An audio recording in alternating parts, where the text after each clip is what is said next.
أعوذ بالله من الشيطان الرجيم وإذ ابتلى إبراهيم ربه بكلمات فأتمهن قال إني جاعلك للناس إماما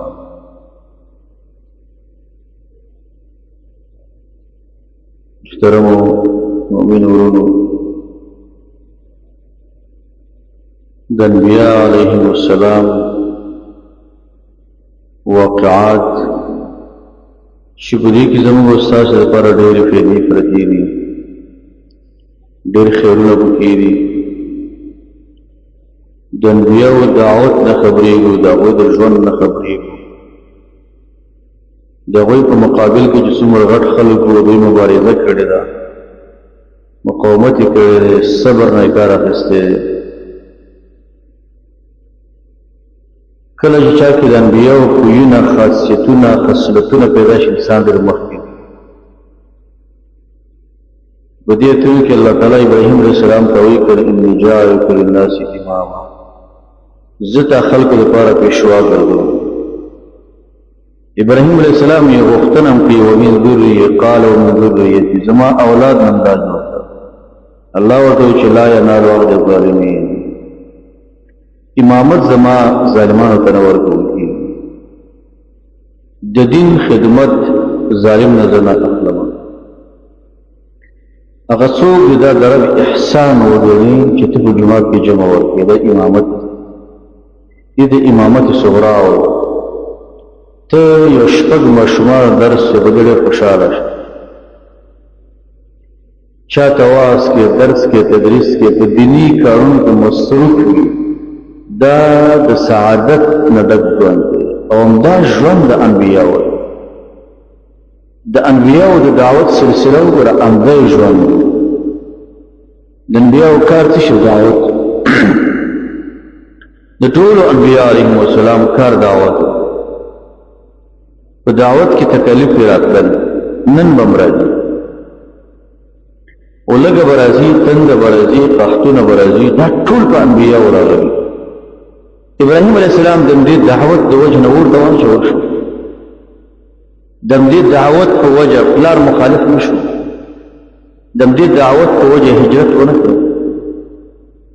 د هر څه چې د انبیاء سره مخ کېږي د الله د رضا لپاره.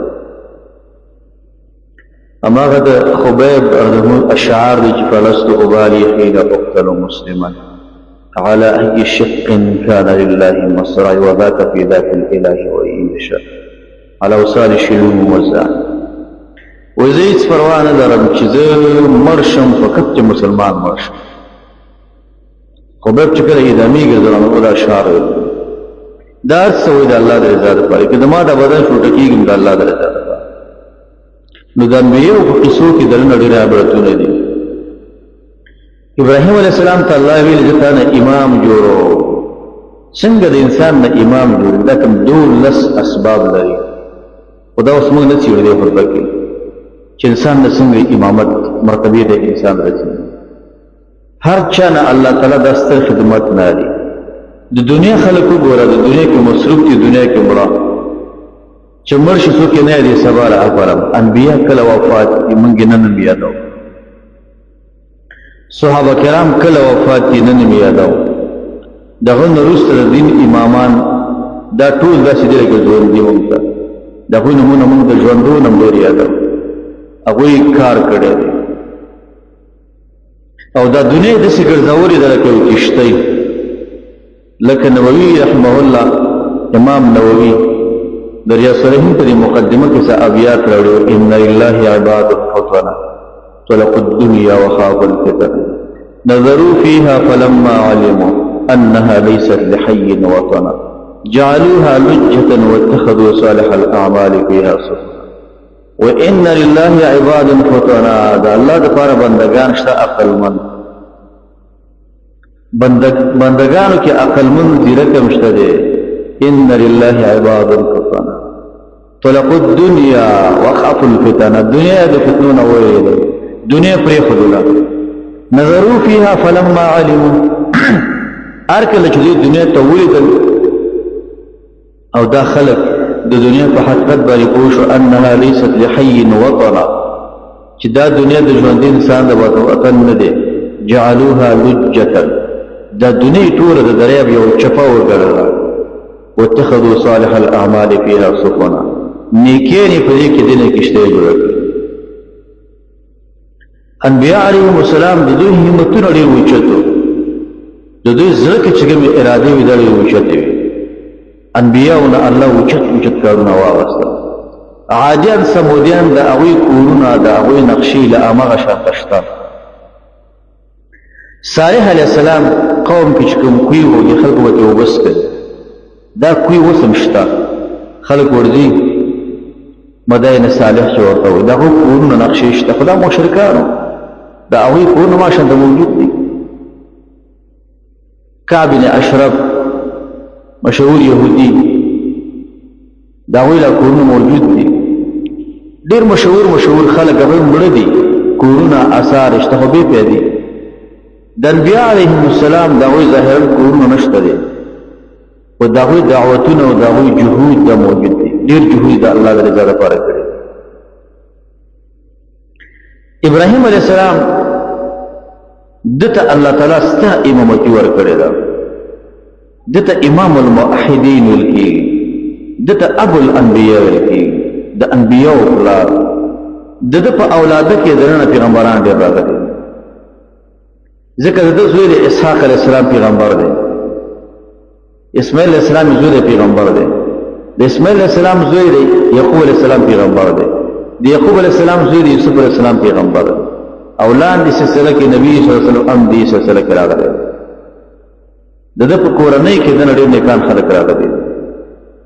دغه امامت مرتبه د کورنۍ کې الله ډېره غږولې ده او دا ډېره اوچته مرتبه ده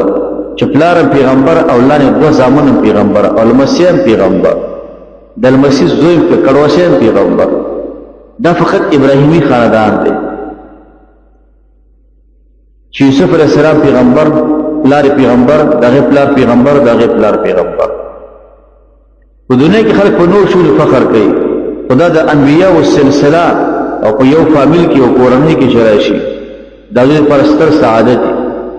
په ابراهیم علیه السلام باندې الله تعالی امتحانات راوړي دي د قران کریم د ریت معلومیږي و اذ ابتلى ابراهیم ربه و اذ ابتلى ابراهیم ربه بکلمات ابتلا کړو الله تعالی په ابراهیم علیه السلام باندې په څه کلمو باندې په ابراهیم علیه السلام باندې امتحان راغلی امتحان بارک مفسرین مختلف خبرې کوي هغه په امتحان چې الله ولې دشته کې خزه پرېږده دا ام امتحان چې ورته واچول شو دا ام امتحان په ابراهیم علیه السلام چې زوی ذبح ده دا ټول امتحانات یو حدیث کې علما ذکر کوي 10 من الفطره لس شي چې دی دا د فطرت نه دي یعنی دا هغه سنت طریقې چې د پخوا نه راپاتې دي لس شي نه بعض علماء د ابراهیم علیه السلام ابتلاءات هم دا درې چې ما ذکر کړ بعض وایي چې نه نور څه امور هم دي چې هغه د ابراهیم علیه السلام ابتلاءات یو د هغه امور نه چې ابراهیم علیه السلام په ابتلاءات کې راځي چې د 10 من الفطره کې داخل دي هغه مسواک استعمالول دي 10 من الفطره لشي للفطرت لدي دا وإذ ابتلى ابراهيم دلت علماء دا حديث نقل کوي 10 من الفطره د مسواک استعمالول دا مسنون طریقه دا اغید نرابات دا امبس سابقه انبیاء چې کوم کار وکي او زمون نبی صلی الله علیه وسلم دا غیر تایید کې مونږ ته نقل کوي دا به شریعت او دا به دیني مسواک د نبی صلی الله علیه وسلم هغه عمل دی چې دای په لیل او نهار سفر او حضر کې استعمال کړي د زنانه او د نارینه د ټول لپاره استعمال شوی او نبی سم ډیر زیات استعمال کړي حتی په دنیا کې د نبی صلی الله علیه وسلم اخیرنی عمل چې وفات کیږي مسواک دی د عائشه صدیقه نه چا پوښتنه کړې و چې کله نبی صلی الله علیه وسلم کور ته راشي څه شي کوي او چې کور ته په دروازه داخلي کې مسواک کوي مسواک دا حدیث کې راځي بدا الاسلام غریبا وسيعود كما بدا و اسلام چاول کې راغی ناشناو اخر کې به ام ناشنا شي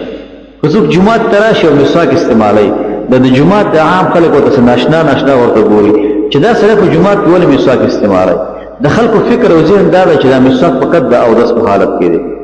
د خلکو ذهن دا خالد الجهني صحابي رضی الله عنه هغه چې کله منځ ته ودرېده هم مسواک به استعمالو چې تکبیر تحریمه وکړو الله اکبر دا مسواک وخت کې کېږي حدیث کې راځي په شان د کاتب دا به وخت کې کېږي مسواک هغه په دومره کثرت سره استعمال کړي د دیو جنا علماء د مسواک تر اویو پر پیدیش ذکر کړي چې دا تر اویو پر پیدی دی په کوم او دس کې چې مسواک استعمال شي او یا نیکی نه زیاتی دي دا هغه او دس مقابل کې چې مسواک په دې استعمال شي کوم فقهاو چې دا خبره کړې ده چې زنانه د مسواک نه استعمالي او هغه د جاول استعمالي دغه دغه مورې پستی بیا خرابېږي دا خو اصل کې حیله ده زنانه د ډېر خیر نه محرومېږي دې سره مسواک سنت دی ام د زنانه لپاره او ام د نارینه لپاره د نبی اسلام خطابات عام امت دي چې دا استعمال کوي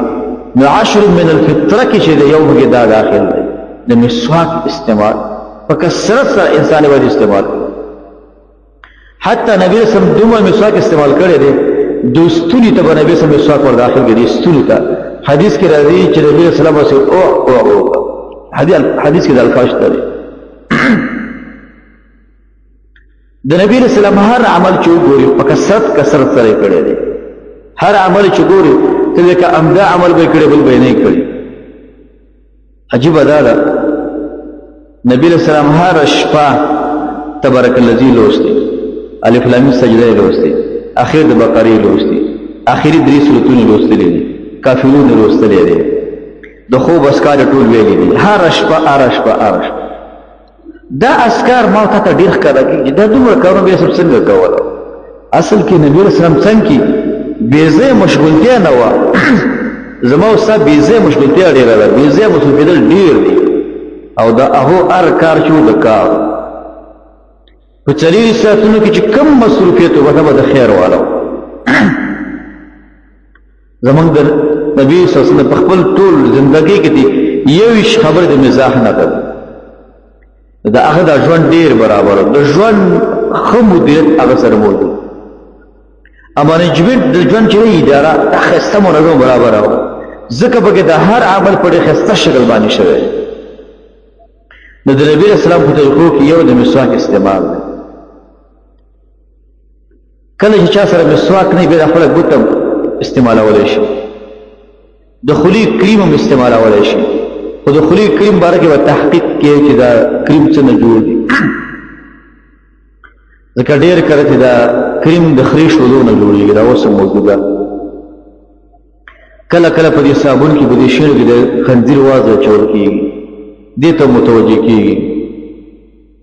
د دې وجه نه د نبی اسلام په دور کې د اشیاء استعمال او استعمال کې فرق د نبی اسلام په دور کې به چې د خوشبو او د عطر دا به اصل استعمال وکړه نن ټول کې الکول مواد چول کیږي دا سپری چې کوم دا فرش باندې کې دا ټول د الکول مواد په زور باندې کوي على كل حال د نبی اسلام مسواک عمل دی چې نبی اسلام په کثرت سره استعمال کړي مسواک کې به دا فرق نه چې مسواک به یو لیش کلیش تو کلیش نه کم او لیش نه ډیر هیڅ پروا نه کوي حد تقدیر مقدار د مسواک شریعت نه مقرر کړي 10 من الفطره کې دویمه خبره چې ده دویمه خبره هغه دا ده د مشروع سنت اول بخاری کې روایت ده د نبی د ابراهیم علیه السلام نمخ کې اچا ځان نو سنت کړ اولین انسان چې د هغه نه د سنتګری شروع شوی د ابراهیم علیه السلام او ابراهیم علیه السلام ته الله تعالی امر کړی چې ځان خپل سنت کړ ابراهیم علیه السلام عمر د اتیا کال خوشا کې روانو چې الله ولا امر په ځان سنت کړ خپل ځان په تخزه باندې سنت کې بخاری روایت د هغه نورسته د دې د سلسله شروع شوه په دنیا کې د دې وجنه طب چور طب ډاکټران په دې پوهیږي چې ډېر غربیان او ډېر اروپایان انګريزان چې د هغه په دین کې په شریعت سنت موجود دی لکه یهود او نصاراو دین کې سنت شته او خو نه کوي خو هغه چې کله په دې کوشش وکړي چې دا سنت نه کول پلانکې مشکل رامنځته کوي اوس هغه ماشوم سنت دی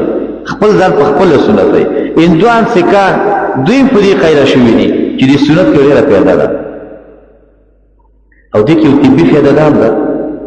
د سنت سره شهوت کمیږي چې دا سنت نه کنا انسان کی سنت نہیں او دا هغه د اعلی د آت سره لګي شهوت په خپل رامنځته کیږي د دې سره کنټرول د دی راځي بل خبردار وړي حجري پیدا کیږي وړي حجري دا په مرور د وخت سره ورور دانو باندې بدلېږي د دې نه کینسر رامنځته کیږي د دې وجه نه کوم زنانه چې د ماشوم ډیر جړې او دا شودو ورته نه ورکوي دا شودو په دې سينو کې جمع کیږي منجمد کیږي دا په حجرو بدلېږي دا په کینسر بدلېږي اخره زنانه ګوري اکثرت د کینسر کیسونو په سینو کې ماشوم جوړولې شریعت چې کوم امر وکړ شریعت چې د څه وکړي هغه څه وکړي د شریعت د امر رب سره غراونه زرم نه کوي نو دویم 10 من الفطره کې چې داخله ده هغه د ماشوم سنتول بعلامه ابن القیم لیکي ودغه پسرلی وخت راشي پسرلی لکه دغه وخت ودغه وخت د ماشوم د سنتګړې لپاره ډېر مهم دی دا که په اول لور چا سنت کې په ما روسته مخکې پروانه کوي خو مخکې والی کې خیر دی چې ماشوم سنتول بدوي شي فائدې پکې انتهایی زیاتې دي طبي فواید اخروي فواید د انسان د ژوند فواید د انسان د شهواتو د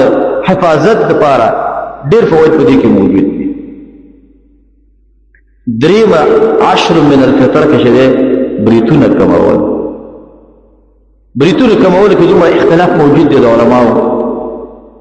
یو داسې بریتونه دي سره ګیره کله کې غړ بریتونه پرېږدي دا کار به د ایرانیانو کوو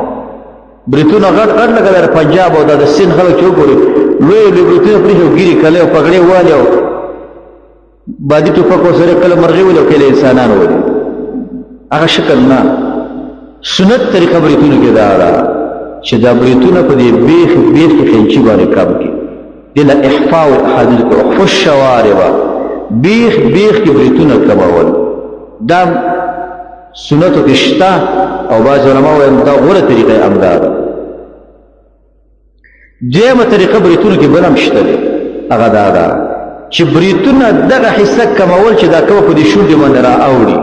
دا ته د کټ کول او دا کوم چې وګړه لکه غو خلک دا لکه ته کټ کول او چې را اوړي دا کمول دا هم جائز ده دیو جنا په دې بریتونو ته شوارب وایي شوارب ورته وایي ځکه سره چې کله وبس کی دا بریت مسلم دیږي شرب کوي نو ځکه ولا شوارب وایي یا صحابي ډېر کله غټ بریت نبی رسول الله مسواک راوا دا کسب تراشه نبی سم دې کسب دې بریتونو سم مسواک ورکې هو او دا کوم غاړه چې مسواک نه راوتلی دا ټول په قیچې څخه واغسته دین علماء او مرموی چې شوارب کې دي وې دا غوړه طریقه دا چې سړی دغه ګرم پرې کې او په دې شوارب باندې عملم کې او به د مصالحانه شکل کې جهادم کې به د خلک ګری او دا چې ته په شل کرانه کې 15 قسمه ګیره کړي لس قسمه اختیار جوړ کړي د خزم به دی او ته ما غو نه شي ځکه د زنانه او سره وزن مشابهینه په شکل کې دریمه طریقه بریتونو کې او بلاله هغه کلول دی احفاء بیخ کې اخستل قص چو دا په قیچی اخستل دریم حلق د حلق باره کې یو روایت شته د بیتونو کلاول ابو داود کې دا روایت دی او هغه روایت سره د سره ضعیف دی کچېته په هغه باندې د بوډاګان خلک عمل کړي مشکل باندې بوډاګان خلک ځکه بوډاګان چې بیتونه په قص عمل کوي یا په احفاء عمل کوي احفاء غوره ده بیخ کې بیتونه په قیچی اکثر غوره طریقه ده پس فنګری کې بریتونه کل کې هغه د پر لک سہولت ده بیخ کې بریتونه اخستل یا مکمل کلول د بوډاګان خلقو لپاره نو دام د نبی صلی الله علیه وسلم یو طریقه ده ام د 10 من الفطره کې دام داخله ده او دا ګور د الله دې کې ډېر حکمت ده د بدن په کوم ځای چې اختار نشته الته حکمت ده کوم ځای چې اختار نشته الته حکمت ده ته په دې پیګه د ګیره کې چې اختار دي اکثرت هغه خلک د غاښونو د جام په دردونو ډېر اخته کېږي چې هغه ګیرې کوي او په دې ډېر اخته کېږي. په دې په هوا کې داسې فضا کې جراثیم دي چې هغه په هر سترګو نه ښکاره کېږي، هغه د انسان په دې بدن باندې راولېږي. کوم سره چې ګیره کلی په هغې راولېږي، کوم سره چې ګیره پرېښې ده، دا ګیرې ویښتان چې دا دفاع کوي، دا دفاع کې د جراثیم فضا نه چې راځي دا نه پرېږدي چې دا بدن باندې راولېږي، دی مخه نیسي. د دې به دا مطلب نه چې خلک وایي چې پلانکي سره ګیره پرېښې ده او غلام کوي، دا فردي خبرې جدا دي. اگه چاله چې ګیره پرېږده ایره و ګیره په ځوان کې هم نه پرېږدي، پلانکي چې دی ګیره وایي پغړې هغه کارونه کوي چې ټونبلیر هم نه کوي، ټړی هم نه کوي، دا خبرې غلطې موږ وایو څه نه یو. پلانکي سره ګیره پرېښې چې ګیره پرېښې ده او قاتل هم دی، شرابي هم دی، زاني دی، دا د هغې فردي خبره ده چې څه شی کې خپل کار دی. موږ د شریعت امر کړی دی. شریعت وایي ګیره پرېږده، 14 حدیثو کې پرې امر شوی، پرېښودل واجب دی، دا د شریعت امر دی. نور د چا یو سړی دی هغه ګیره کلی ټوله شپه تهجد هم کوي، متقیم دی، حلال حرام باره کې احتیاط هم کوي، ډېره تقوا پکې ده، خو ګیره کلی دا بل ښه سړی دی خو پاسپورټ یې خراب دی، ښه سړی دی خو دا شی خراب دی، دا سیستم د دلته خراب دی. دا ګیره چې ده که نه مخ بیتون من خبره ده، په خپله دا ګیره هم پکې داخله ده، دا ګیره هم پکې داخله ده. ګیره په تاریخ کې هیچا نه ده کله کړې غیر د قوم لوط نه، او وروسته به د ایران خلکو ګیرې کلولې، نور ټول د پخوا د ګیره رواج وه. او عجیبه دا ده فرعونیانو ګیرې پرېښې وې، فرعونیانو هم ګیرې نه کلولې، خو هغوی دا خبره په طب باندې ثابته کړې وه چې کوم سړی ګیره پرېږدي د ده بدن کې قوت زیاتي، کوم سړی چې ګیره پرېږدي د ده قوت باد ډېرې، هغو په دې نیت پرېښې وه. موږ په دې نیت پرېږدو چې دا د شریعت امر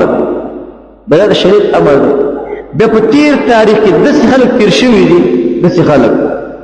هغوی سوچت ګیرې وي ډېرې اوږدې چې کله به هغوی وده کېدل دا ګیرې به پر سیک کې اچوله، دا هم تاریخ کې شته دی. یزید الرشک دا ترمذي راوي دی، یزید الرشک دا وایي چې زما په ګیره کې و 3 ورځې لړم ورکو، ګیره ډېره غټه وه، 3 ورځې ځان پوښه چې ګیره کې مې لړم دی. دارنګه محمد جمیل زینو یو عالم دی، جمیل زینو دا وایي چې ما یو زنانه ولیدله او داسې چا سره نکاح کړی وه چې د خاوند ډېره غټه ګیره وه. کومې زنانه چې داسې ګډ وډې فساقې فجارې د کور منجمنټ ګډ وډې، نو هغه د هغه چا سره نکاح نه خوښوي چې هغه ګیره لري، ګیره پرېږدي، وایي دا بوډا دی. او کوم چې ګیره وایي دې سره نکاح خوښوي.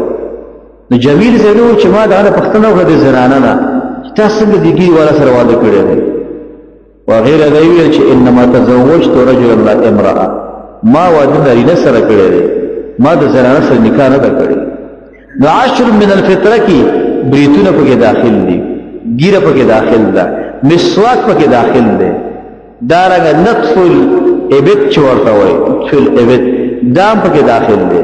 د خلګونو ویښتان یو ویستل یا په هره وسیله چې په هغې باندې لرې کول، هره وسیله چې دا که دا سکان کوي چې د بدن هیڅ اختان نه اخلي. شریعت چې د کوم ځای په اختانو امر کړی دی هغه واخله. شریعت دا ویلي دا وریځې مه لرې کوه، شریعت ویلي دا باڼه مه لرې کوه، شریعت ویلي ګیره مه لرې کوه. د ټول بدن اختان د ګیرې ویښتان دا پرېښودل واجب دی. باڼه او وریځې د بڼو باره کې راځي چې څوک باڼه وکړي، په هغې باندې حدیث کې لعنت راغلی دی، لکه زیاتره زنانه دا کار کې باڼه وکړي. یو ګوره باڼه دي، یو د دې بڼو دا منځ دی، دا د پوزې نه پات دا لري، دې ته بین الحاجبین وایي.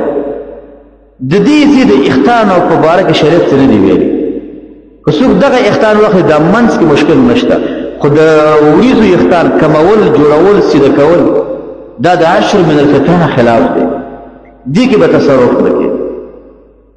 تاسو وګورئ هغه خلک چې د هغو ګیرې نه راځي، کم خلک چې ګیرې نه راځي د هغو په بدن کې مشکل دی، د هغو په خصتینو کې مشکل دی، د هغو ځکه ګیر او برېت نه جاهله کوسه او عامه اصطلاح باندې خلک کوسهګانې. د کوسه خلکو اکثرت اولاد نه کېږي، اکثریت تاسو وګورئ ما وایي که سړی ولې سپین ږیری سړی دوکان کې ولاړ سپین ږیری او مکمل کوسه و چې دوکان نه ووت، نو ما هغه دوکاندار ته یې مجر د دې سړي به بچي نه وي، ونه ولا دا مکتب کې معلم دی بچي نشته دی، او ما دې ځین معلومه کړې ده چې د کوم سړي ګیره نه وي دغه بدن کې بعضې هورمونونه دي هغه پکې نیمګړي لکه زنانه ګورې بعض زنانه ګیره پیدا شي د هغه هورمونونه چې د نارینه بدن کې هغه د زنانه بدن کې را پیدا شي نو کله کله عمر دغه کمې ځوانۍ په حال کې پیدا شي ګیره دا نن ماله چې زنانه کام کې کور کې و پیغله جوړه ګیره راغلی ده کومه زنانه چې ګیره امام نووي د هغې لپاره ګیره کارول بیا مستحب ده ځکه چې خاوند هم ګیره او شته هم ګیره پته باندې کوم خاوند ده کومه ښځه ده د هغې لپاره بیا مستحب ده چې دا څه شی وکړي دا به ګیره کله کړي عشر من الفطره کې دا ټولې خبرې چې دي دا پکې داخلي دي د ابراهیم علیه السلام دا ژوند چې دی دا ژوند دی دا امتحاناتو کې ډېر راغلي انتهایی امتحانات د ابراهیم علیه السلام ژوند ته دې یو امتحان ته وګورې امتحان مثال درکړ ابراهیم علیه السلام یو خدا خبرې دی عاشر بالفطره امتحانات ډېر راغلي دي یو امتحان د ابراهیم علیه السلام وګوره ابراهیم علیه السلام اور ته واچولی شو ولې د بوتان مات کړي په دې باندې ابراهیم علیه السلام اور ته اچولی شوی دی ابراهیم علیه السلام د اور د سوځولو لپاره تر ډېر وخته پورې خلکو خس جمع کول خس جمع کول چې داسې یو کس په اور باندې سوځو او دا خلک نه پوهېږي چې دا څوک تاسې په اور سوځوئ دا څوک دی او هغه څه کړي چې اور کې اچوئ او د هغه هم کوم رب شته که نشته دی د هغې رب شته تاسې ګورئ د ابرهه لښکر چې کله راغی او کعبه چې ورانوله نو د ابرهه د پولیسو د عبدالمطلب نیولی و چې نیولی و نو ابرهه ته یې راورسو هغه دا سوچ کړي دا ما سره جنګ کوي وایي څنګه چې ته څه مشکل لري و زما هېڅ مشکل نشته فقط ستا نفر زما اوښې نیولي دا راته راکړئ ویل ښه ویل موږ دا سوچ چې ما ته به د کعبې دفاع کې موږ سره به جنګ کوي وایي نه د دې اوښانو مالک زی او د کعبې خپل رب شته دی هغه به دفاع کوي مشرکو خو دا خبره ډېره عجیبه وکړله همغه وحشي وارسل علیهم طیرا ابابیل ترمیهم بحجارة من سجیل راولېږل په دې باندې ابابیل یې راولېږل مرغان یې راولېږل او داسې کیمیاوي بمونه ورسره وو چې سړی به وویشت بدن نه وته سوځوي انسان ویلي کوي ختم کړل دا خلک د ابراهیم علیه السلام هم خلکو ورته واچو خلکو ارادې وکړلې دا به کو دا به کو دا به کو یهود نصارا کافران ته همیشه دپاره غلطې ارادې لري یریدون لیطفئوا نور الله دوی اراده لري چې د الله د توحید رڼا ختمه کړي دا اوس تاسې ګورئ امریکایان ټرمپ دی او که بم دی مشورې کوي ځکه څوک دا نه غواړي چې وزیږي د اسلامي نظام پاتې شي اسلامي حکومت دې پاتې شي مختلف میتودونه پلانونه دا د اسلامي نظامونو دپاره تل دپاره یهودو او نصاراو دا جوړ کړي دي او منافقین ورسره ملګري کېږي په دې کارونو بس مسلمانانو ته به الله تعالی امتحانات لیکلي او دا د افغانستان ځمکه به الله تعالی تل دپاره د دې سرسختو یهودو نصاراو دپاره بس مخبرې جوړې کړي